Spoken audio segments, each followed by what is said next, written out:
आज के video part में आप सभी का स्वागत है। मेरा नाम हरदा राजेश कुमार, मैं गवर्नमेंट डिग्री कॉलेज चंचलगुड़ा के हिंदी विभाग में सहायक प्रोफेसर पद पर कार्य कर रहा हूं। मैं आज वीडियो पार्ट के अंतर्गत हम पढ़ेंगे अनुभव परिपक्व कविता।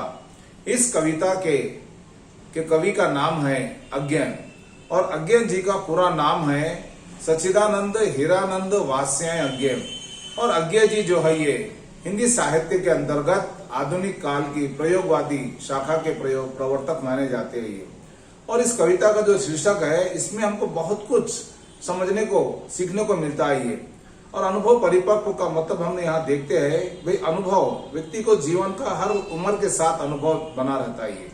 और वो अनुभव जो रहता है ये उस अनुभव के साथ में व्यक्ति के मानसिक विकास में बौद्धिक क्षमता में परिपक्वता आते चले जाती है ये।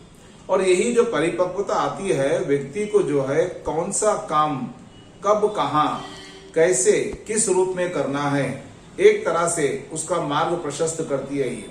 और यही जो परिपक्वता होती है जीवन के हर कदम पर आदमी को एक नया अनुभव नई चुनौतियों से आगे निकलने का रास्ता भी दिखाती है ये।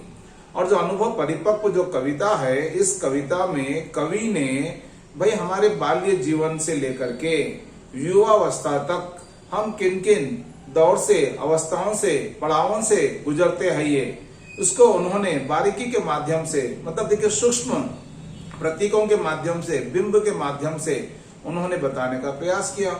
और इस कविता में कवि ने यह बताना चाहा कि भाई हर व्यक्ति के जीवन में जो अवस्थाएं होती है चाहे वो अवस्था बाल्यकाल की हो चाहे वो युवावस्था हो चाहे प्रौढ़ अवस्था हो चाहे और बुढ़ापा हो।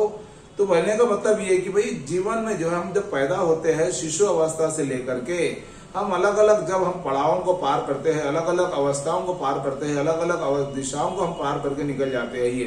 तो हर दिन जो है हमारे लिए एक तरह से मानो एक सबक होता है ये। हर उम्र का जो पड़ाव होता है वो हमको कुछ ना कुछ सिखा के जाता है ये। और जो सीखने का जो सिखाने का जो फार्मूला होता है ये व्यक्ति को जो है समझदार भी बना देता है। और कुछ बातें ऐसी होती है व्यक्ति के दिल और दिमाग पर कुछ इतनी अपने आप अंकित हो जाती है कि व्यक्ति जो है उनको अपनी स्मृतियों के रूप में लेकर के अगर यदि भूतकाल में कुछ गलती करता है तो वर्तमान में सुधार लेता है और अपने भविष्य को एकदम उज्जवल बनाने की तरफ प्रयास भी करता है। तो इस तरह से जो परिपक्वता जो होती है ये भाई हर चीज में परिपक्वता होती है परंतु यहाँ पर कविता जो है ये मानव जीवन से संबंधित है ये। और हम देखते हैं कि अज्ञेय जी जो है अपनी कविताओं में जो है मानवता के मूल्य को उन्होंने बताने का प्रयास किया और मानव जीवन से संबंधित उसके जो संस्कार होते हैं ये और संस्कारों के साथ में व्यक्ति का विकास कैसे जुड़ा हुआ रहता है ये। और इसी बातों को उन्होंने अपने काव्य के माध्यम से बताने का प्रयास किया। अक्सर हम देखते हैं कि जो भाई नर्सरी क्लास में पढ़ने वाला बच्चा जो है जब वो बड़ी क्लास यूकेजी में आता है फर्स्ट में आता है फिफ्थ में आता है या फिर 10वीं कक्षा में जाता है तो उसके दृष्टिकोण में उसके नजरिए में अपने आप बदलाव आते चले जाता है। वहां देखता है कि भाई मैं बचपन में कैसा शरारती था फिर थोड़ा बड़ा होने के बाद जब वो 4 लोगों के बीच में बैठता है 4 लोगों के बीच में अपने आप को शामिल करता है तो उसके देखने का सोचने का हर तरह का दृष्टिकोण बदलता चला जाता है। और यही जो अवस्थाएं रहती है व्यक्ति को समय के साथ संदर्भ के साथ परिवेश के साथ जोड़े रखती है और उसको कुछ ना कुछ सबक भी सीखने का मौका प्रदान करती है। और हम देखते हैं कि कुछ लोग जो है उम्र के साथ में कुछ लोग बन जाते और बनते बनते खुद दूसरों को बना देते और कुछ लोग ऐसे होते हैं जो सीखने का समय आता है वो उसको नजरअंदाज करते ही लापरवाही बरतते ही और समय रहते हुए जब अपना जो उद्देश्य है उसको पा नहीं पाते और वो समय से अपने उद्देश्य से भटक जाते हैं गुमराह हो जाते और जिंदगी भर पछताते हैं। तो इस तरह की जो छोटी सी कविता है ये इस कविता के पीछे जो लेखक का जो उद्देश्य है उन्होंने ये बताने का प्रयास किया है कि हमारे जीवन में जो अनुभव होते हैं जो स्मृतियां होती है वो हमको जीवन का साथ दे करके जीवन जीने की तरफ हमको बनाए रखती है। तो इस तरह से हम उस कविता को विस्तार रूप से उसका अध्ययन करने के पहले उसका भाव पढ़ने के पहले हम उसकी व्याख्या करने के पहले हमारे लिए जरूरी हो जाता है कि हम उस कविता के कवि का भी व्यक्तित्व और कृतित्व जान ले। तो आगे हम जो है अज्ञेय जी के व्यक्तित्व और कृतित्व पर हम प्रकाश डालेंगे। अज्ञेय जी का पूरा नाम सच्चिदानंद हीरानंद वात्स्यायन अज्ञेय है उनके पिता का नाम हीरानंद वात्स्यायन था, जो प्रतिष्ठित पुरातत्ववेता, मतलब देखिए पुरातन काल से जुड़ी हुई वस्तुओं की खोज करने वाले थे। अज्ञे का जन्म 7 मार्च सन 1911 को उत्तर प्रदेश में गोरखपुर के पास देवरिया जिले में कासिया नामक गांव में हुआ था। अज्ञे को अपने पुरातत्व वेता पिताजी के साथ पूरे भारत में घूमने का अवसर प्राप्त हुआ। अतः उन्होंने श्रीनगर, नालंदा, पटना, लखनऊ, बड़ौदा, ऊंट, कमंड तथा मद्रास आदि स्थानों में आरंभिक जीवन काल व्यतीत किया। उनकी शिक्षा का आरंभ घर पर ही संस्कृत, फारसी और अंग्रेजी के माध्यम से हुआ। उन्होंने लाहौर से बीएससी की परीक्षा प्रथम श्रेणी में उत्तीर्ण की। इसके पश्चात अंग्रेजी विषय लेकर अज्ञे जी ने एमए में प्रवेश पाया। इसी वर्ष वे क्रांतिकारी दल में शामिल हो गए, अर्थात भर्ती हो गए। वे हिंदुस्तान सोशलिस्ट रिपब्लिकन पार्टी के सदस्य भी बने। स्वतंत्रता सेनानी के रूप में अज्ञे ने 4 वर्ष कारावास भोगा, मतलब जेल की यातनाएं भोगे, और 2 वर्ष घर में नजरबंद रहे। आगे हम देखते हैं कि अज्ञे ने विविध क्षेत्रों में रहकर जीवन का बहुविध अनुभव प्राप्त किया। संपादन के क्षेत्र में सैनिक, विशाल भारत, प्रतीक, दिनमान आदि पत्र पत्रिकाओं में उनका महत्वपूर्ण योगदान रहा। सन 1940 से 1942 तक दिल्ली में आकाशवाणी में कार्य करने के पश्चात उन्होंने 1943 से 1946 तक भारतीय सेना में अपनी सेवाएं प्रदान की। सन 1955 से सन 1960 तक उन्होंने Europe, Japan, Philippines, France, America आदि विदेशों में यात्रा की। इस प्रकार जीवन और जगत के विविध रूपों को निकट से देखने का अवसर उन्हें प्राप्त हुआ। इस वैविध्यपूर्ण गहन अनुभव ने ही उन्हें एक सशक्त और सफल साहित्यकार बनाया।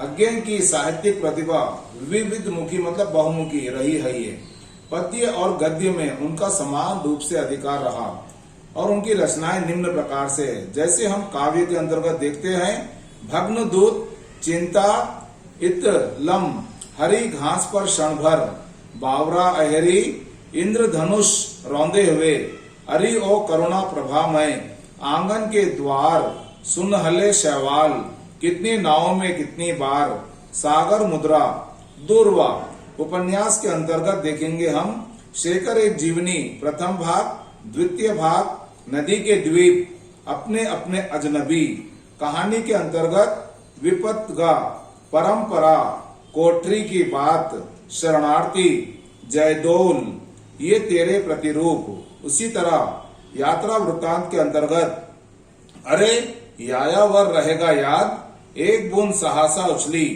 उसी तरह निबंध के अंतर्गत त्रिशंकु, आत्मनेपद, आत्मबल भवंती। संपादन के अंतर्गत आधुनिक हिंदी साहित्य निबंध संग्रह, तार सप्तक, दूसरा तार सप्तक, तीसरा तार सप्तक, नए एकांकी, रूपांबरा कविता संग्रह। आलोचना के अंतर्गत हिंदी साहित्य एक आधुनिक परिदृश्य, नाट्य कृति के अंतर्गत उत्तर प्रियदर्शी रही है। अज्ञे जी के काव्यों में उनकी संवेदनशीलता के साथ चिंतन प्रधान विचारात्मकता इनकी कविताओं के विशेष गुण दिखाई देते हैं। उनका स्वर अहम से लेकर समाज तक, प्रेम से लेकर दर्शन तक, यंत्र सभ्यता से लेकर लोक परिवेश तक तथा प्रकृति सौंदर्य से लेकर मानव सौंदर्य तक फैला हुआ दिखाई देता है। उनकी छोटी छोटी रचनाएं या कविताएं सौंदर्य और प्रभाव की दृष्टि से विशिष्ट और सक्षम है। भाव पक्ष की भांति अज्ञे के काव्य का कला पक्ष भी विशिष्ट रहा है। ये उनके प्रतीक विधान, बिंब विधान तथा भाषा में प्रयोगशीलता एवं बौद्धिकता के तत्व दिखाई देते हैं। कवि की धारणा है कि ये उपमान मैले हो गए हैं, देवता इन प्रतीकों के कर गए हैं कुछ। कभी वासन अधिक घिसने से मुलम्मा छूट जाता है, अर्थात उन्होंने माना है कि जो प्रतिमान पुराने हो गए उसको जब हम इस्तेमाल करते हैं तो कहीं ना कहीं उसका महत्व घट जाता है। उनके काव्य में बोलचाल की भाषा से लेकर अंग्रेजी के शब्दों का भी प्रयोग दिखाई देता है। अतः अपने काव्य में अज्ञे जी ने मुक्त छंद को अपनाया है। अतः काव्य शिल्प के क्षेत्र में अज्ञे ने नवीन प्रयोगों को न केवल नवीनता के सूचक माना है, अपितु उनकी आवश्यकता भी रही है। समग्रतः अज्ञे की रचनाएं उनके संवेदनशील, मतलब देखिए भाई, संवेदना जो होती है व्यक्ति को अपने दूसरे व्यक्ति की तरफ भी संवेदनाओं का उसका साधारणीकरण करने की ओर आकर्षित करती है। कवि व्यक्तित्व के साथ ही उनके वैचारिक, देखिए भाई, व्यक्ति के विचारों की जो मानस में जो विचार आते हैं उस मानस का भी हम यहाँ देखते हैं कि उनके साहित्य में उन्होंने अपने भावों को, विचारों को, अनुभूतियों को शब्दों के माध्यम से काव्य या उपन्यास का रूप देकर के, कहानियों का रूप देकर के उन्होंने जो है उसको साहित्य की श्रेणी में ला करके खड़ा कर दिया। और यहाँ पर हम देखते हैं कि उनके वैचारिक मानस की भी समवायिका रही है। प्रस्तुत रचना में अज्ञे ने एक बच्चे की बदलती हुई आयु दशा में, देखेंगे भाई, बच्चा जो रहता है, ये बच्चा हर वक्त बच्चा नहीं रहता, ये समय के साथ बच्चे के अवस्थाओं में परिवर्तन आता है ये, और उन्हीं अवस्थाओं को, बदलती हुई अवस्थाओं को अज्ञे जी ने बताने का प्रयास किया। अर्थात इस रचना में अज्ञे जी ने एक बच्चे की बदलती आयु दशा में उसके अनुभवों में, मतलब देखेंगे भाई, बच्चे की जब अवस्था बदलती है, उम्र बदलती है, तो उसके अनुभवों में भी होने वाले परिवर्तनों का देखेंगे भाई, जो परिवर्तन आते हैं अनुभव में, जो एक्सपीरियंस आते हैं, एक्सपीरियंस में भी परिवर्तन आते ही सूक्ष्म विवरण दिया है ये। उनके अनुसार जीवन के अनुभव अभी मनुष्य को परिपक्व बनाते, अर्थात प्रत्येक मनुष्य के जीवन के जो अनुभव होते हैं, जो एक्सपीरियंस होते हैं, व्यक्ति को जो है ये समय के साथ, संदर्भ के साथ, परिवेश के साथ, हालात के साथ आदमी को एक तरह से, जिसको हम अंग्रेजी में कहते हैं मेंटल मैच्योरिटी। अब कई लोगों को देखते हैं हम लोग कि भाई कई लोग जो है ये बड़ी उम्र के हो जाते हैं परंतु उनका मानसिक विकास नहीं होता है, और यही मानसिक और बौद्धिक क्षमता ना होने के कारण वो जो है कहीं जगह पर अपनी बात को सही ढंग से व्यक्त नहीं कर पाते। क्यों? कि वो जिंदगी का जो अनुभव होता है, जो मानसिक परिपक्वता होती है, उसमें कई लोग अपने आप को पीछे छोड़ देते ही।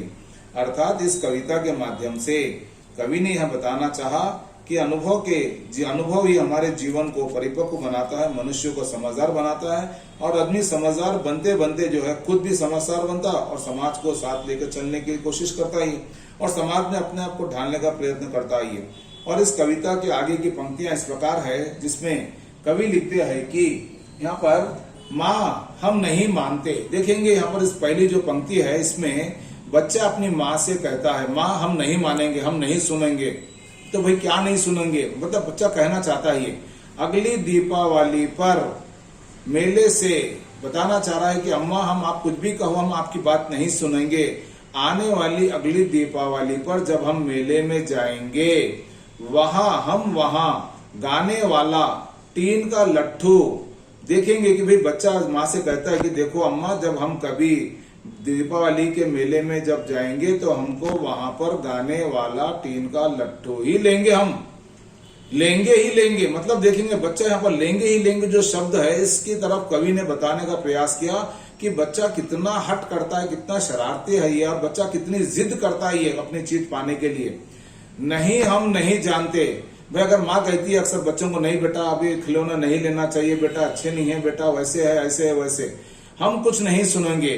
तो यहाँ पर हम देखते हैं कि जो बच्चा जो रहता है वो अपने बचपन में, अपने बालपन में किस तरह के अपने हक को पाने के लिए वहां जो है ये किस तरह से मांग करता है ये। तो यहाँ पर इस पंक्तियों में यहाँ पर कवि बताना चाहते हैं कि एक बच्चा अपने छोटी उम्र में माँ से अनुरोध करता है कि मुझे किसी भी तरह दीपावली पर जब हम मेले में जाएंगे तब तुम मुझे गाने वाला टीन का लट्ठू दिला दीजिए, अर्थात आवाज करने वाला लट्ठू। बच्चा देखिए मांग भी करता है, डिमांड भी करता है, और कौन सी चीज हो ना उसके तरफ भी ध्यान आकर्षित कर रहा है अपनी माँ का। वहां कितना भी महंगा होगा, बच्चा देखिए अक्सर क्या करते हैं हम लोग, बच्चे को जब कोई चीज को या मेले को ले जाते हैं, बाजार को ले जाते हैं, तो बच्चों का दिल कब कौन सी वस्तु पर आकर रुक जाता है, टिक जाता है, हम समझ नहीं पाते। और कुछ बच्चे इतने जिद्दी होते हैं कि वो चीज पाने के लिए किसी तरह हट करते रहते ही। और इसमें भी जो बच्चा कहता है कि अम्मा तुम कुछ भी कहो, वो चीज कितनी भी महंगी क्यों ना हो, टीन का गाने वाला लट्ठू हम तो लेंगे ही लेंगे, फिर भी मुझे जरूर लेना ही चाहिए। मतलब बताता है बच्चा अपनी माँ से, देखो माँ अगर आप ना कहोगी तो मैं मानने वाला नहीं हूँ और मैं लेके चुप बैठूंगा, मैं लिए तो खामशांत नहीं रहूंगा। और इस तरह से बच्चे की जो है पर किस तरह से बच्चा अपना बचपन के भावों को व्यक्त करता ही। आप जो भी कहे, बच्चा कहता है देखो अम्मा आप अक्सर कहते हैं कि हम बच्चों को कोई चीज नहीं दिलाने का रहता है तो हम भी खुद बहाने ढूंढते ही, परंतु बच्चा यहाँ कहता है कि माँ अब तुम्हारे बहाने, तुम्हारी बातें मैं नहीं सुनूंगा, मैं तो अब समझदार बन गया हूं मैं, और मुझे जो चाहिए मैं वो लेकर ही चुप बैठूंगा। आप जो भी कहे मैं नहीं सुनूंगा, देखो आप मुझे ना दिलाने के लिए लाख बहाने ढूंढो पर मैं तो नहीं सुनूंगा, आपकी बात को नहीं मानूंगा, और मुझे जरूर वहां लट्ठू चाहिए। देखो भाई माँ, देखो जब आप दीपावली के मेले में जाएंगे हम तो मुझे वो लट्ठू ही चाहिए, लट्ठू ही दिला दीजिए। और इस तरह से जो लड़का है वह अपनी माँ से किस तरह से भोलेपन के द्वारा जो है ये अपनी मांग को, अपनी चीज को पाने के लिए किस तरह से वो जिद भी करता है, और अपनी चीज लेने के लिए वो किस तरह से माँ को अपनी बात मनाने की कोशिश करता है। और इस तरह से हम यहाँ पर देखते हैं कि इन पंक्तियों में जो है ये बच्चे की शरारत, बच्चे की हट, बच्चे का बचपना, बच्चे की विचारधारा, बच्चे की सोच किस तरह से काम करती है, इसको हम लोग इस कविता की पंक्तियों के माध्यम से हम देखते हैं। आगे की पंक्तियों में हम आगे देखेंगे। पंक्तियों में बच्चा कहता है, कल गुड़ियों का मेला है माँ, मुझे 1-2 पैसे वाली कागज की फिरकी तो ले देना।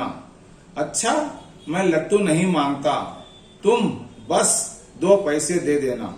अब देखेंगे कि लड़का यहाँ पर देखेंगे कि भाई बच्चा जो है अब वो टीन का लट्ठू लेना नहीं चाहता ये, बल्कि लड़के की सोच, उसकी मानसिक परिपक्वता उसको यहाँ पर समझने पर मजबूर कर देती है कि भाई अब मैं बड़ा हो गया हूं, मैं छोटी मोटी चीजों से खेलना मेरे लिए बस की बात नहीं है, अच्छी बात नहीं है। और इसलिए लड़का कहता है अम्मा मुझे तुम जो है कागज की फिरकी ले दिला देना, अगर तुम नहीं लट्ठू तो नहीं लूंगा मैं, क्योंकि मतलब यहाँ पर बच्चा जो है अब थोड़ा सा बड़ा हो गया है, समझदार होने लगा है, उम्र के साथ उसमें सोच में परिवर्तन आने लगा है, और उसका दृष्टिकोण भी देखने का बदलता रहता है। और अक्सर हम देखते कि कुछ बच्चे ऐसे होते हैं भाई हर वक्त जो है माँ का पल्लो पकड़ के पीछे पीछे घूमते ही, परंतु कुछ समय के बाद बच्चा माँ कने आके कहता है माँ अब मुझे तुम्हारी जरूरत नहीं है, तुम मेरे साथ मत चलो, मैं खुद जाऊंगा और मैं खुद लेकर के आ जाऊंगा। माँ कहती है बेटा तू तो बच्चा है, तो बोले माँ मैं बच्चा हूँ पर मैं दुनिया भी देख रहा हूँ, मैं भी थोड़ा सा बड़ा हो गया हूँ मैं, और कौन सी वस्तु कब कहाँ मिलती है इसका मुझे पता चल गया है ये। इसलिए वो कभी कभी माँ से कहता है माँ बस आप मुझे पैसे दे दो, आप चिंता मत करो कि मैं क्या लाऊंगा और कैसा लूंगा। और इन्हीं पंक्तियों में यहाँ पर बच्चे के माध्यम से अज्ञेय जी बताना चाहते हैं कि आयु के अनुसार बच्चे के मन में परिवर्तन आ जाता। देखेंगे हमने बता रहे थे कि भाई मानसिक परिपक्वता बहुत जरूरी है, और जैसे उम्र बढ़ते जाती है तो बच्चे के मन में भी परिवर्तन आ जाता है, उसकी परख में, उसकी सोच में, उसकी वस्तु की परख में बदलाव आते रहता है, उसकी चाह बदलते रहती है ये। अब वहां अपनी माँ से कह रहा है माँ कल गुड़ियों का मेला है। देखिए जो गुड़ियों का मेला आता है तो अक्सर भाई वहां पर गुड़ियों के मेले में जब कभी हम जाते हैं तो हर व्यक्ति की अपनी एक परख होती है, अपनी एक अलग पहचान होती है ये क्या लेने की है ये। और वहां पर लिखता है कि गुड़ियों का मेला है, मुझे इसमें कागज की फिरकी चाहिए, मुझे लट्ठू नहीं चाहिए। लट्ठू देखिए जो बचपने वाली जो बात थी, छोटी उम्र वाली थी, अब बच्चे की सोच बदली, मन बदला, परिवर्तन हुआ, मानसिक परिपक्वता आ गई। वही लड़का जो है अब कहता है माँ मुझे कागज की फिरकी दिला दो, मुझे लट्ठू नहीं चाहिए, इसके बदले मुझे 2 पैसे दे दो। मतलब देखेंगे माँ की जो चीज सस्ती है उसके बदले आप मुझे 2 पैसे ही दे दो, 2 रुपये दे दो, मैं कागज की फिरकी खरीद लूंगा। मतलब देखेंगे बच्चे की सोच, बच्चे की चाह, बच्चे का परखने का ढंग बदलता गया ये। इसमें बच्चे का प्रार्थना पूर्वक देखेंगे, बच्चा कहता है माँ अब मुझे वस्तु मत दिला दीजिए, मुझे पैसे दे दो ना माँ, पैसे दे दिए तो मैं मेरे पसंद की वस्तु खरीद लूंगा ना माँ। तो मतलब बच्चा जो है एक वक्त पर उम्र के साथ में जिद करता है, हट करता है, परंतु जैसे उम्र बढ़ जाती है तो उसके मांगने का जो तरीका होता है उसमें कहीं कहीं प्रार्थना का रूप भी दिखाई देता है। वहां प्रार्थना करता मतलब रिक्वेस्ट करता है बच्चा ये, और प्रार्थना का स्वर भी दिखाई देता है ये। आगे की जो पंक्तियां हैं अब हम देखेंगे कि यहाँ पर जो पंक्तियां बहुत ही महत्वपूर्ण है ये। अच्छा माँ मुझे खाली मिट्टी दे दो। अब देखेंगे कि बच्चा जो है मानसिक रूप से, शारीरिक रूप से, बौद्धिक रूप से कितना ये सक्षम हो गया, ये कितना उसका मन परिवर्तन बदल गया, ये कितना उसमें अनुभव आ गया, ये कितना उसमें अनुभव की परिपक्वता आ गई है। देखिए जो बच्चा अब तक छोटी छोटी चीजों के लिए जिद करता है, प्रार्थना करता है, मांगता है, गुजारिश करता है, वही बच्चा अब आगे कहता है माँ मैं अब आपसे कोई चीज नहीं मांगूंगा, मतलब मुझे तुम खाली मिट्टी लाके दे दो, मतलब मैं जो मिट्टी है, मिट्टी से मैं जो बनना है वो बना दूंगा, मैं अपनी पसंद की चीज को मैं पालूंगा ये। और इस तरह से इन पंक्तियों के माध्यम से बच्चा आगे यहाँ पर फिर कहता है। इसके बाद कुछ बड़ा होकर के वही बच्चा माँ से पूछता है कि माँ मैं कुछ नहीं मांगूंगा, मैं आपसे कुछ नहीं मांगूंगा, बस आप मुझे खाली मिट्टी लाकर दे दो, मैं खुद खिलौने बना लूंगा। जो बच्चा बचपन में खिलौनों के लिए जिद करता है, हट करता है, वही बच्चा अब कहता है कि माँ आप मुझे मिट्टी लाकर दे दो। मतलब बच्चे के उम्र के साथ में उसमें कितनी परिपक्वता आ गई है, कितनी सोच आ गई है, उसकी दृष्टिकोण कितना बदल गया है, ये महत्वपूर्ण रखता है ये। और वह फिर अपनी माँ से कहता है माँ मैं खुद खिलौने बना दूंगा, उनसे ही खेलूंगा, मतलब मैं कहीं बाहर जाऊंगा नहीं, मेले में नहीं जाऊंगा, कहीं से खरीदूंगा नहीं, मतलब खुद बनाऊंगा और खुद खेलूंगा उनके साथ, मेले जाने की जिद भी नहीं करूंगा। देखो मैं अब बड़ा हो गया माँ, समझदार हो गया हूँ माँ, मैं मेला जा करके कोई वस्तु खरीदने की जिद भी नहीं करूंगा, मैं तुम जो कहोगे उसको मैं करूंगा। अब देखो बच्चा जो है अब तक माँ को जिद करता है, परंतु अब बच्चा समझदार हो गया, उसको हालात का उसको पता चल गया है कि भाई कौन से वक्त पर कौन सा काम करना चाहिए और किस तरह से करना चाहिए।